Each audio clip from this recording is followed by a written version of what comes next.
Varicose veins తో బాధపడుతున్నారా? దసరా సందర్భంగా ఉచిత కన్సల్టేషన్, సర్జరీపై 20% వరకు డిస్కౌంట్. నమస్తే రమగారు. నమస్తే జయ. రమగారు, కార్తీక మాసంలో మనం కార్తీక మాసం అంతా ఉపవాసం చేస్తాము, దీపం పెడతాము ఖచ్చితంగా. దాంతోపాటు మా రమగారి పురాణం, కార్తీక పురాణం వింటాం. వీటన్నిటితో పాటు తులసమ్మకు కూడా చాలా ప్రాధాన్యత ఇస్తామండి. ప్రతిరోజు కూడా తులసి మాతను కొలుస్తూ ఉంటాం.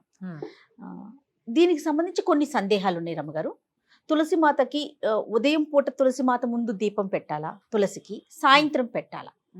మీరు ఒక్కొక్కటి చెప్తే నా ఒక్కొక్క సందేహాన్ని అడుగుతున్నాను. ఒక్కో ప్రశ్న షూట్ చేయి, నేను ఒక్కొక్క ఆన్సర్ చెప్తాను. అంతే. తులసి చెట్టు దగ్గర 2 పూట్ల దీపం పెట్టుకోవచ్చు. తులసికి సన్నిధానంలో దీపం అని అట్లా దగ్గరగా పెట్టేసేయకూడదు. కొంతమంది కుదుట్లోనే పెట్టేస్తూ ఉంటారు. అవునవును. తులసి ఆ పని చేయకూడదు. వేడి తగిలేలాగా పెట్టకూడదు. చాలా సెన్సిటివ్ కదా. ఏజ్ మొక్క అయినా సెన్సిటివే. అవును. అందులో తులసి కుదుట్లో పెడితే ఎట్లా, యువతలు పెట్టుకోవాలి. తులసి దగ్గర కొంచెం శుభ్రం చేసుకోవటం. రోజు మీరు దీపం పెట్టదలుచుకుంటే తులసి దగ్గర కూడా నీళ్ళు చల్లి ఒక మాట తుడిచి పిండితోటో చాక్ పీస్తోటో మీకు చేత వచ్చిన అవకాశాన్ని బట్టి కదా ముగ్గు వేసుకోవటం. తులసి కుండీకో లేకపోతే కోటకో ఒక చిటికెడు పసుపు రాసి బొట్టు పెట్టడం, ఓ దీపం వెలిగించటం, దీపం పెట్టుకోవటము. అక్కడి నుంచి ఒక అగరబత్తి చూపించటము నిత్యము చేయొచ్చు. అగరబత్తి చూపించము, మేము అదేం చేయమండి, మాకు అన్ని రెడీగా ఉన్నాయి. అన్నయ్య అంటే పెయింట్ చేస్తున్న తులసి ఉంది అంటే తుడుచుకోవాలిగా, తుడిపో ఏదో ఒకటి చేయాలి. దీపం పెట్టుకోవచ్చు 2 పూట్ల. ఉదయం ప్రాతకాలం సూర్యోదయం కాకముందే స్నానం చేస్తాం కదా, అవును, అప్పుడు ఒకసారి దీపం. సాయంకాలం సంధ్యా దీపం కూడా తులసి దగ్గర పెట్టుకోవచ్చు. ఇక్కడ కూడా నువ్వుల నూనె ప్రాధాన్యత ఉంటుందండి. నూనె ఎప్పుడు ప్రాధాన్యమే చేయ. నూనె లేదా ఆవు నెయ్యి. కార్తీకం అంతా కూడా ఆవు నెయ్యి ఎంత ముఖ్యమైనదో, ఎంత మంచిదో, నువ్వుల నూనె కూడా అంత మంచిదేను, శ్రేష్టం. ఈ సీజన్ కి ఇది అవసరం మనకి. మీ అవకాశాన్ని బట్టేమ్మా, లేదా అంత లేదు కానీ ఆవు నెయ్యితో పెట్టాలని ఆస్తుంది, నూనెలో కొంచెం ఆవు నెయ్యి వేసి ఒక చుక్క పెట్టుకో, తర్వాత పైది నువ్వుల నూనె పోసుకోండి. వేరే అవిసె నూనె, విప్ప నూనె వాటిల్లోకి వెళ్ళబోకండి. ఈ వెదర్కి ఇప్పుడు మనది శరద్ ఋతువు కదా, ఈ ఋతువుకి ఇది కావాలి మనకి, అంతే. ఓకే. తర్వాత గుమ్మం ముందు ఉండాలా తులసి కోట? అవకాశం లేకపోతే బాల్కనీస్ లో పెట్టుకుంటున్నాం, మరి ఓకే అంటారా? పురాతన కాలంలో మీరు ఊళ్ళల్లో గమనించినట్లయితే ఎవరికి వాకిళ్లలో తులసి ఉన్న దాఖలాలు చాలా తక్కువ ఉండేవి. పెరటి గుమ్మానికి ఎదురుగుండా తులసి ఉండటం ఉండేది. మనం క్రమంగా సినిమాలలో, టీవీలలో, షోస్లో, హిందీ సీరియల్స్లో చూసి ఆంగణమే తులసి అని, వాకిట్లోనే తులసి ఉండాలని, తులసి కోటలని పెట్టుకుంటున్నాము. మీ అవకాశాన్ని బట్టి పెట్టుకోండి.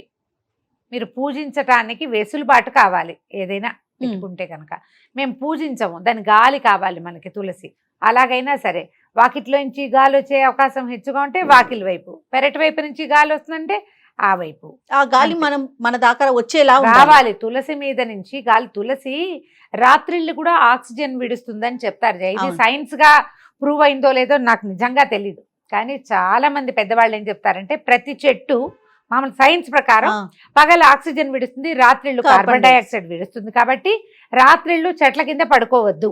అవును అంటే పగళ్ళు చెట్ల గాలి చాలా మంచిది. అందుకని తెల్లవారుజామునే చెట్ల కింద నడవండి, సాయంకాలం ఈవినింగ్ వాక్ వెళ్ళండి. ఎందుకంటే చెట్లు వదిలే ఆక్సిజన్ ని తీసుకుంటాం, రాత్రిళ్ళు కాదు. కానీ ఈ తులసి వ్యవహారంలో ఏం చెప్తారంటే రాత్రిపూట కూడా ఈ పర్టికులర్ తులసి చెట్టు మాత్రమే ఆక్సిజన్నే విడుస్తుందని, నత్రజనిని విడుదల చేసిన నైట్రోజన్ని చాలా తక్కువ మోతాదులో వస్తుంది. ఎక్కువ ప్రాణవాయువుని విడిచే లక్షణం ఉంది కాబట్టి దాని మీద నుంచి వచ్చే గాలి కొంత ఆరోగ్యానికి మంచిది. అందుకని ప్రతి వాకిట్లోనూ తులసి ఉండాలని చెప్తారు. నువ్వు పూజించకపో, నీ విధానం నీది. ఎలాగైనాను ఉండాలి, అంతే లెక్క. మీకు ఎక్కడ వెసులుబాటుగా ఉంటే అక్కడ పెట్టుకోవచ్చమ్మా. ఇది ఖచ్చితంగా ఇక్కడే ఉండాలన్న నియమం అయితే నేను చదవలా ఎక్కడ. ఓకే. తర్వాత మనం తులసి చెట్టు ఆకులు కొన్ని సందర్భాల్లో తింటాం కదండి. పూజించటానికి వేరుగా, ఇలా మనము వాడుకోవటానికి వేరుగా పెట్టుకోవాలా తులసి మాత?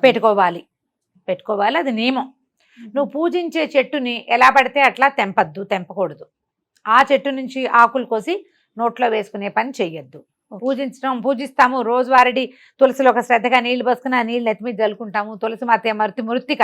తులసి చెట్టు మొదట్లో మన్నుని నొసటన దాల్చే పద్ధతి కూడా ఉంటుంది. పిల్లలు భయపడ్డప్పుడు అప్పుడు పెడతారు, అది మంచిది. మీరు అలా చేయదలుచుకుంటే గనక, పూజించదలుచుకుంటే పూజకు ఒక కుండి విడిగా పెట్టుకోండి. ఈ మంచి డిజైన్లో బృందావనాలు దొరుకుతున్నాయిగా, ఓ బృందావనాన్ని వెలయించుకోండి, అది కూడా మీ ఇష్టమే. అందులో 2-3 మొక్కలు ఉంచుకోండి. కొత్త మొక్కలు మొలిచినప్పుడు తీసి విడిగా పెట్టుకోండి. తులసి వనం వనం అంటే ఒక 6-7 కుండీలలో కనీసం తులసి ఉంటే మీరు పూజకో, పిల్లలకి జలుబు చేసినప్పుడు రసం తీసి పోయటానికో, మీరే నోట్లో వేసుకోవటానికో ఉపయోగపడతాయి. కావాలనుకుంటే అది వాడుకోవచ్చు. పూజకి పెట్టుకునే చెట్టుని చక్కగా మట్టసంగా పెంచుకుంటే బాగుంటుంది, మంచిది. ఓకే. లక్ష్మీ తులసి, కృష్ణ తులసి అని వింటాం. ఈ రెండిట్లో ఏది ఉంచుకోవాలండి ఇంట్లో? 2 ఉంచుకోవచ్చు. పూజ కూడా రెండింటికి చేయొచ్చు. 2 మొక్కలు. ప్రత్యేకతలు ఏంటి రమ్మగారు? ఈ లక్ష్మీ తులసి కంటే లేత రంగు చేయాలి. ఆ చెట్టు కూడా నాజుగ్గా ఉంటుంది. కృష్ణ తులసి ముదురు కాండమున ముదురుగా ఉండేది, ముదురు రంగులో కనపడుతూ ఆకులు ఘాటైన ప్రకృతి కలిగి ఉంటాయి. ఇది మంచి ఇది చెడు అని ఏమీ లేదు. ఈ పూజకి ఇదే, ఆ పూజకి అదే అన్న మాటలు కూడా పొరపాటే. మనం కల్పించుకుంటాం వాటన్నిటినీ. అవి 2 రకాలు అంతే. మీరు ఆకుపచ్చగా, లేత ఆకుపచ్చలు అందంగా కనపడే ఆకు, కొంచెం ఎరుపు ధాళ్ళు కలిగి ముదురుగా బలంగా కనబడే ఆకులు కనిపిస్తాయి. 2 మొక్కలు ఉంచుకుంటే చూడడానికి అందంగా కూడా కనపడుతుంది. 2 మంచివే, ఆరోగ్యానికి మంచివే, గాలికి మంచివే, పూజకి మంచివే.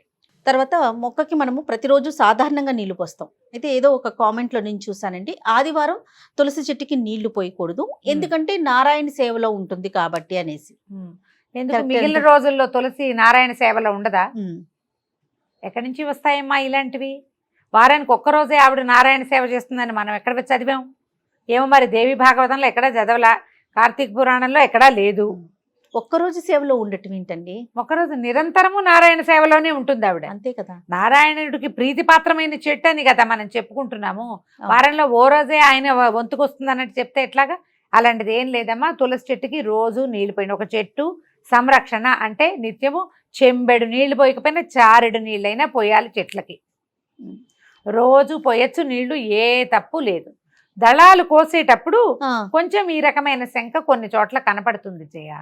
తులసి దళాలు రోజు కొయ్యకూడదు, శుక్రవారం మంగళవారం కొయ్యకూడదు, మరి ఆదివారం కూడా కొయ్యకూడదని ఎవరో అడిగారు. ఆదివారం కోసుకోవచ్చు, నేను కోసుకోవచ్చు అని చెప్పాను నేను. అయితే వాళ్ళు అడిగారు, ఎవరో గురుగారో ఎవరో చెప్పారని. ఇప్పుడు తులసి దళాలు ఎందుకు కోస్తారు జయ? మామూలుగా రోజువారీ ఎందుకు కోస్తావు? నువ్వు ఎందుకు కోస్తావు? ఏదైనా నోట్లో వేసుకోవడానికి? అంతే. నేను కోస్తాను తులసి దళం. మా ఇంట్లో చిన్న కృష్ణ ప్రతిమ ఉంది. నేను కృష్ణుడి పాదాలకు ప్రతిరోజు ఒక తులసి దళం పెట్టాలి, నా నియమం. నేను మంగళవారం, శుక్రవారం, ఆదివారం కృష్ణుడికి తులసి సేవ చేయొద్దా? ఇప్పుడు ప్రతిరోజు చేసే అలవాటు ఉన్నప్పుడు అప్పుడు వారాలు చూసుకోం కదండి. అక్కర్లేదుగా? అక్కర్లేదు. ఇప్పుడు ఏ తులసి నువ్వు కోయకూడదు, మామూలు తులసికి నువ్వు విడిగా పూజ కోసం లేదా ఇతరత్ర ఆయుర్వేద ఉపయోగాల కోసం పెట్టుకున్న తులసి కొయ్యకూడదన్న నియమం అయితే లేదమ్మా. నేను దాన్ని సమర్థించట్లేదు. ఇప్పుడు ఎందుకంటే మనం సేవ ఉంది. ఇప్పుడు నా దగ్గర కృష్ణుడు ఉన్నాడు, సాలగ్రామార్చన ఉన్న వాళ్ళు ఉంటారు. సాలగ్రామం అంటే నిత్యము తులసి అర్చన, పువ్వులక్కర్లా సాలగ్రామానికి. విష్ణు సేవ చేయడానికే కదా తులసి. తులసి రోజువారీ ఎవరికి వస్తారు? మామూలు వాళ్ళు ఎవ్వరు కోయరు. ఏ దేవుడికి తులసి పెట్టం మనం, జ్ఞాపకం చేసుకోండి. అవునా కదా? Simple logic. మనం ఎవరికి పెడతాము? కేవలము విష్ణువారాధనకి మాత్రమే, ఆరాధనకే తులసి కొయ్యాలి. మరి మంగళ శుక్రవారాలు ఆదివారాలు తులసి కొయ్యకూడదంటే ఆరాధన మానేస్తామా? అంతే, సింపుల్ కదా. మానం, ఆరాధన చేస్తాం కాబట్టి అమ్మ ఆరాధన కోసం కోసుకుంటున్నాము అని దండం పెట్టి కోసుకోవాలి.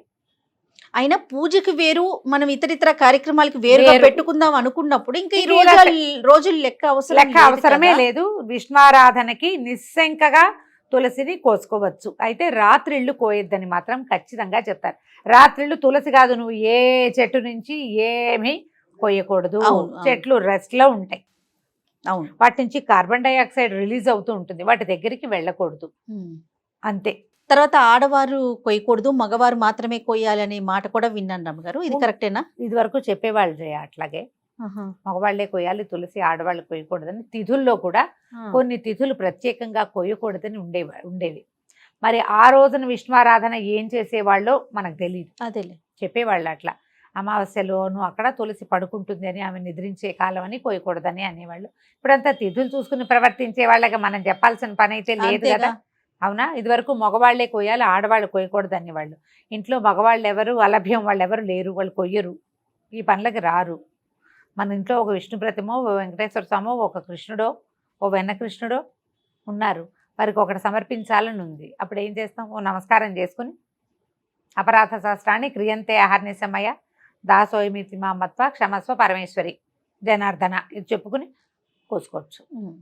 అపరాధం చెప్పుకుని కోసుకోవచ్చు. మనం అర్చనకి కోసేటప్పుడు అంత భావించక్కర్లేదేమోనని నేను అనుకుంటాను. మరి ఏదైనా సులభతరం చేసుకోమంటారు కదా రమ్మ ఇప్పుడు గారు? కాంప్లికేటెడ్ గా చేసుకోవద్దు, ఆ, కాంప్లికేటెడ్ గా చేసుకోవద్దు. నా వరకు నేను చెప్తున్న ప్రతిరోజు నేను మా ఇంట్లో ఒక వెనకృష్ణుడు, ఒక వేణుగోపాలుడు, ఒక సీతారామ లక్ష్మణ ఆంజనేయ స్వామి సన్నిధి ఒకటి, తర్వాత సాలగ్రామం ఉన్నారు 4 తులసి దళాలు ఎవ్రీడేకి వస్తా జయ. నేను ఇంకక్కడ నేను పూజకి స్వామివారికి సమర్పణకే నేను ఒక్కసారి కూడా తులసి తుంచి నోట్లో వేసుకున్నది నా జీవితంలో లేదు. వేసుకోను నేను.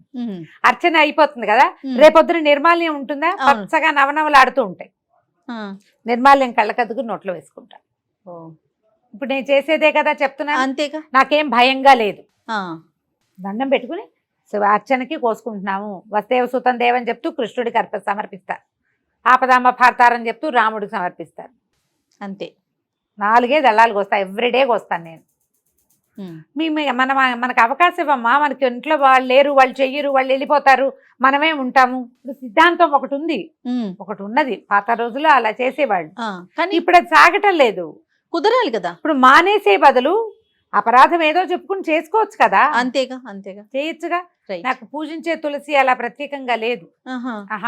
అంతా ఒకటే ఉంది. ఒక చెట్టుని ముట్టుకోను అసలు, అది ఉంచుకుంటాను. ఇప్పుడు ఈ కార్తీక మాసంలోనే నేను తులసి దగ్గర దీపం పెట్టుకుంటా. రోజువారీ తులసిలో పెట్టిన మొత్తం అన్ని తులసి చెట్లకి నీళ్ళు పోసేస్తాం ఒకటేసారి. కార్తీకంలోనే తులసిధాత్రి కళ్యాణం చేస్తాము, అవన్నీ చేస్తాం కదా. అందుకని ఒక కుండి, ఆ కుండీలో ఇవి అసలు దళాలు కొయ్యను, అవి కొయ్యకుండా ఉంచుతాం. ఈ రెమ్మలు పెరుగుతాయి కదా బాగా, ఆ పెరిగినప్పుడు మంజరిలు పెరిగిపోతాయి అనే మనం విత్తనాలు వచ్చేవి, మంజరి, ఆ మంజరిని విరుస్తాం ఓ నమస్కారం పెట్టుకుని. అంతే. సులభతరం చేసుకోండమ్మా. ఈ కాలం మారింది.